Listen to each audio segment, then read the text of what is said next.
C'est avec joie que nous vous accueillons au Palais des Congrès de Toutavel pour cette conférence sur le thème du développement de l'énergie encore bien familière. Nous devons collectivement agir. Nous avons donc un cap qui est le cap de la région. Comme le disait Hervé Barraud, évidemment, on a une obligation éthique, morale au regard donc des générations futures. Alors, juste vous présenter rapidement le programme de l'après-midi, les différentes tables rondes qui vont se dérouler sur scène.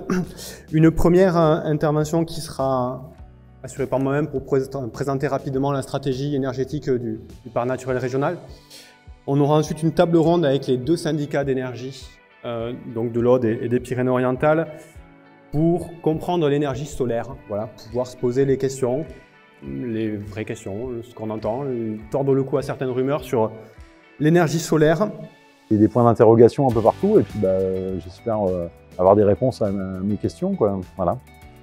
Et pouvoir après en discuter avec mes conseillers et puis leur apporter un peu de beurre dans la machine, quoi, en disant voilà, j'ai appris ça aujourd'hui et donc avec ça on va pouvoir avancer, quoi. Pour étoffer nos recherches et pouvoir faire aboutir notre projet au mieux, on pense que cette réunion aujourd'hui, ce séminaire aujourd'hui doit nous apporter des éléments positifs dans ce sens. Le principe de l'énergie solaire, alors la matière première, le potentiel, c'est évidemment l'énergie solaire, qui est une énergie propre, qui n'émet aucun gaz à effet de serre, et dont la matière première, le soleil, bien qu'il est distant de plus de 150 millions de kilomètres de nous, est une énergie gratuite, inépuisable et disponible partout dans le monde.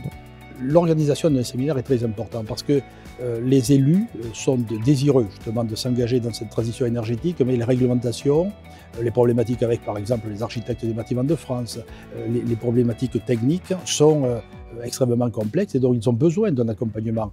Nous ne le ferons pas seuls, il y a un certain nombre d'organismes, je pense en particulier au syndicat d'énergie, que ce soit dans le département des Pyrénées-Orientales ou celui de l'Aude. Donc il y a un certain nombre d'organismes qui doivent être mobilisés pour justement aider les élus dans cette nécessité d'aller vers une transition énergétique assez forte.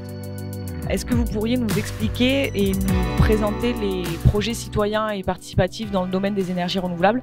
Il y a évidemment ce souhait de se dire il faut aujourd'hui relocaliser l'énergie et que les acteurs locaux puissent en maîtriser tout simplement la production.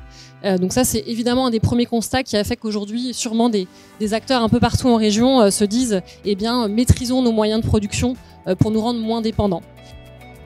On terminera la journée par une dernière table ronde qui sera un témoignage du parc naturel régional des Grands Causses, qui est représenté aujourd'hui par un technicien et un élu, et qui a fait la même chose, c'est-à-dire qui a accompagné les communes de son territoire pour développer le solaire en toiture, et qui viendra témoigner de la réussite de cette expérience sur leur territoire. Avec 9 kilos, ça fait une petite rentabilité, ça nous amortit le désamiantage et ainsi de suite. Et on finira la journée par un apéritif, un pot convivial, et vous pourrez poser toutes les questions, notamment aux différents intervenants qui se seront succédés sur scène.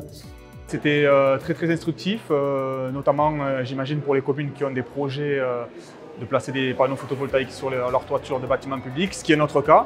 On sait vers qui s'adresser maintenant et puis un peu plus précisément le déroulement et le détail de ces projets-là.